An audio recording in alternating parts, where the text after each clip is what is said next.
हाँ जी guys, welcome back to my channel. तो कैसे हैं आप सब लोग? होप सो अच्छे होंगे। तो सबसे पहले आप सभी को जय श्री कृष्ण। राधे राधे। कुछ बाइक्स देखने के बाद दिल करता है कि हेलमेट नहीं, पर्दा पहनकर चलाएं।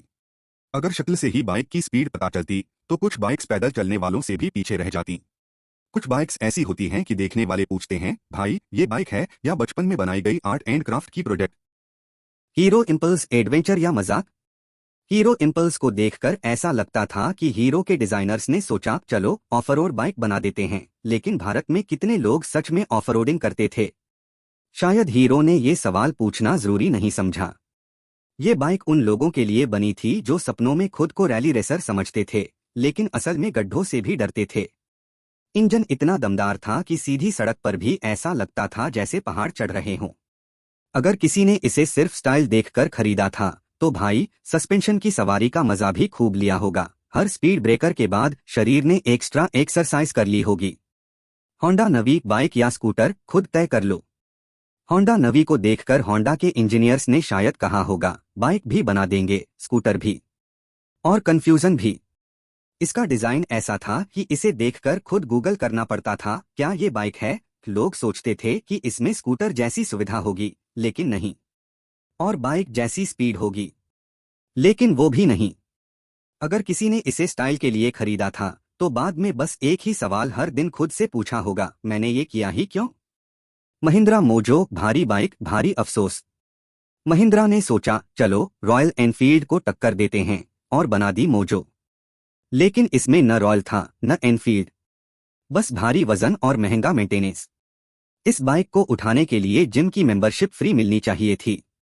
चलाने पर ऐसा लगता था जैसे बाइक नहीं, पूरा टैंक चला रहे हों। पेट्रोल ऐसी स्पीड से खत्म होता था कि बाइक से पहले वॉलेट पंचर हो जाता था। जिन्होंने इसे खरीदा था वे बाद में रॉयल एनफील्ड देखकर यही सोचते थे, भैया गलती हो गई।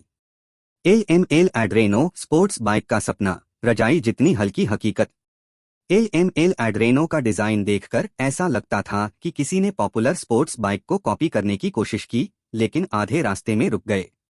अगर हवा थोड़ी तेज चल रही हो तो बाइक के साथ खुद को भी बचाने के लिए एक्स्ट्रा मेहनत करनी पड़ती थी। 50 की स्पीड पर ही ऐसा फील होता था कि अब ये बाइक उड़ने वाली है। और उड़ भी जाती थी, साइड में गिरकर। जिन्होंने इसे रेसिंग के सपने में खरीदा था उन्होंने बाद में यही जाना कि रिक्शा वालों से ही रेस कर पाओगे। बजाज V15 इंस विक्रांत का बलिदान व्यर्थ गया। बजाज ने इस बाइक को इंस विक्रांत के मेटल से बनाया, लेकिन अंदरूनी डिजाइन ऐसा था कि बाइक का हौसला भी पानी में डूबा हुआ लगता था।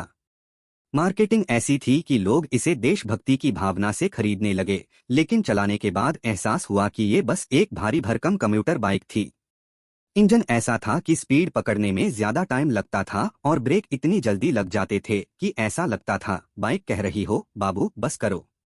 जिन्होंने इसे देशभक्ति के नाम पर खरीदा था उन्होंने बाद में यही सीखा कि देशभक्ति दिल में होनी चाहिए, बाइक में नहीं।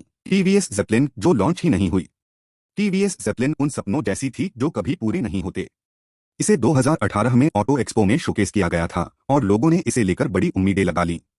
लेकिन टीवीएस ने सोचा एक्सपेक्टेशन बढ़ने दो, बाइक लॉन्च नहीं करेंगे। लोग सालों तक इंतजार करते रहे, यूट्यूब पर टीवीएस ज़ेपलिन लॉन्च डेट सर्च करते रहे, लेकिन टीवीएस ने चुप्पी साध ली। अगर यह बाइक सच में लॉन्च हुई होती तो शायद अब तक फ्लॉप हो चुकी होती। पर टीवीएस ने चालाकी से इसे कभी लॉन्च ही नहीं किया। फ्लॉप होने से अच्छा है कभी बनाना ही मत। यामाहा क्रक्स, सादगी की हदें पार।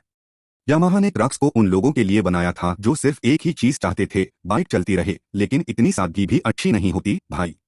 क्रक्स का डिजाइन ऐसा था जैसे 90s की किसी पुरानी स्केचबुक से उठाकर सीधे 2000S में चिपका दिया गया हो। फीचर्स इतने कम कि लोगों को खुद चेक करना पड़ता था इसमें स्पीडोमीटर है या नहीं। जिन्होंने इसे खरीदा था उन्होंने सिर्फ एक ही चीज महसूस की, इतनी सिंपल बाइक तो साइकिल ही ले लेते।